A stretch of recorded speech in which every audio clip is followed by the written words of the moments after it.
This is OwlUp, where learning happens in minutes, not hours. For a deeper journey, explore all our courses at owlup.co. Now, let's dive in.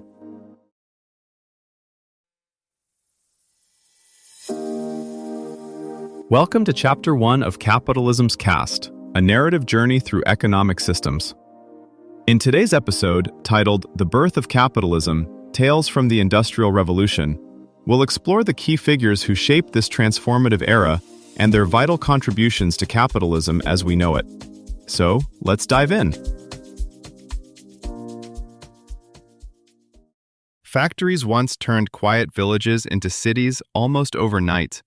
Manchester ballooned from a small town to hundreds of thousands of people in a few generations. In this episode, we step inside those roaring mills to ask, how did spinning threads spin up capitalism itself?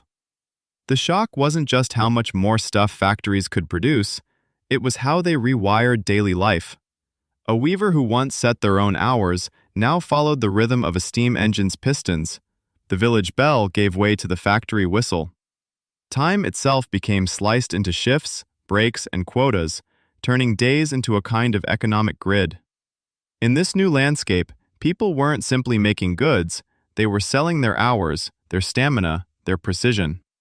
Steam, iron, and coal didn't just power machines, they powered new kinds of relationships. Investors who never touched a spindle suddenly had enormous influence over those who did, as ownership separated from labor. Laws shifted too. Rules about property, contracts, and even child work days were rewritten to fit the needs of this humming industrial organism. In the space of a few decades, the ordinary rhythms of work and home were bent around the factory's clockwork heart. While the factory whistle set the tempo inside, a different transformation unfolded outside its walls. Cities swelled as canals, turnpikes, and finally railways stitched once distant markets into a single, restless web. A bolt of cotton cloth woven in Lancashire could soon be worn in Calcutta. Coal dug in Newcastle might fuel engines a county, or a continent, away. Money, too, began to move differently. Banks, joint stock companies, and insurers emerged to juggle risk at scales no village lender could imagine. Daily choices, where to live, what to buy, how to work, were slowly pulled into this widening industrial orbit. Walk through an early cotton mill and the first thing that hits you is not what's made, but how bodies are arranged. Tasks once done start to finish by a single craftsperson were sliced into narrow motions: drawing, spinning, piecing threads, tending frames. No one had to know the whole process to keep the line moving. Skill didn't disappear, but it was repackaged. A few engineers and overseers designed and maintained the system. Rows of workers executed its logic hour after hour. This reordering demanded something new: steady cash to buy machines, buildings, and raw cotton long before any cloth could be sold. Merchants who had once advanced modest sums to scattered weavers now had to sink fortunes into fixed sites. That pressure helped create a new figure in history, the industrial capitalist, whose success hinged on turning large, lumpy investments into constant throughput. Idle machinery wasn't just quiet, it was financial blood loss. Credit and risk-sharing instruments proliferated to feed this hunger. Banks extended larger, longer loans. Insurers wrote policies against fire, shipwreck, and even political turmoil. Joint stock firms let dozens or hundreds of small investors pool resources into a single mill or mine. Profit became less a lucky margin on a voyage and more a disciplined calculation over years. Depreciation schedules, cost per unit, interest rates, and wage bills all entered the arithmetic. On the shop floor, that arithmetic translated into intense scrutiny of time and motion. Output per worker could now be counted in identical pieces per day, per machine, per spindle.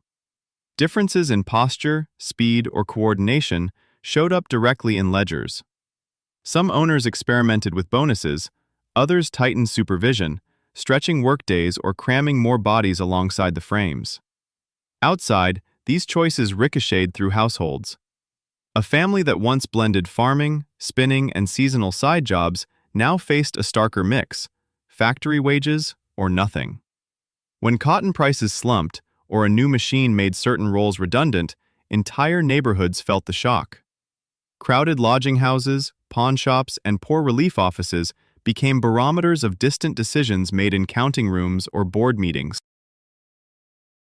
Your challenge this week: trace one ordinary object you use, say a t-shirt or a ceramic mug, back through at least 3 steps of its making. Identify where large upfront investments likely sit: a kiln, a loom, a shipping fleet, and where repetitive human labor still threads through the process. Notice how much of your daily life rests on that early industrial logic of heavy capital on one side, standardized tasks on the other. Think of an old-growth forest. Towering trunks reach for light, while a shaded underlayer of saplings and shrubs fights for space. Early industrial towns formed their own economic canopy and undergrowth. At the top stood ironmasters, mill owners, coal mine leaseholders, often backed by banks in London, Liverpool, or Glasgow, locking in long leases, patent rights, and shipping contracts. Beneath them, a dense layer of small workshop keepers, repairers, and tool makers clustered near the mills, mending frames, sharpening saws, and improvising fixes when imported machinery broke. Below that, hawkers sold food at factory gates, lodging house keepers rented damp corners by the week, and dressmakers turned coarse cloth into wearable status. Even early unions and friendly societies fit this forest image. Tangled roots linking hundreds of workers so one accident or wage cut didn't fell a household overnight, but spread the strain across a wider, hidden network of mutual aid. Industrial capitalism didn't just change how people worked, it rewired how they imagined the future. Long projects, from laying telegraph cables to funding global shipping lines, trained investors and states to think in decades, not seasons. That habit seeps into today's climate debates and AI rollouts. Whose capital sets the timeline, whose risks get socialized, and whose voices shape the long bet? The next revolution may hinge less on new machines than on who gets to plan that future at all. Conclusion. The story doesn't end with steam and soot. The same logic that once filled mills now shapes app updates, global staffing, and warehouse robots.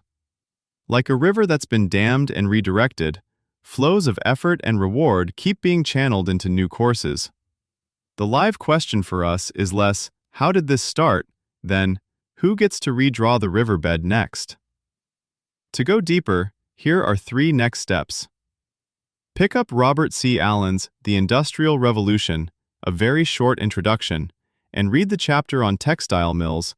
Then pause to search online for diagrams of Arkwright's water frame so you can literally see the tech that kicked off factory capitalism. Watch the BBC documentary episode, Andrew Carnegie and the Age of Steel, from their Industrial Revolution series, and jot down every way you see wages, hours, and working conditions shift as capital concentrates. Finally, open Our World in Data's Economic Growth and Energy Use charts. Set the time range to 1700 to 1900 and compare the curves while you listen to the episode again. Notice exactly where coal, steam, and GDP all start to bend upward together. This was OwlUp, your daily step forward. To keep learning with structured courses and more insights, go to owlup.co. Until tomorrow!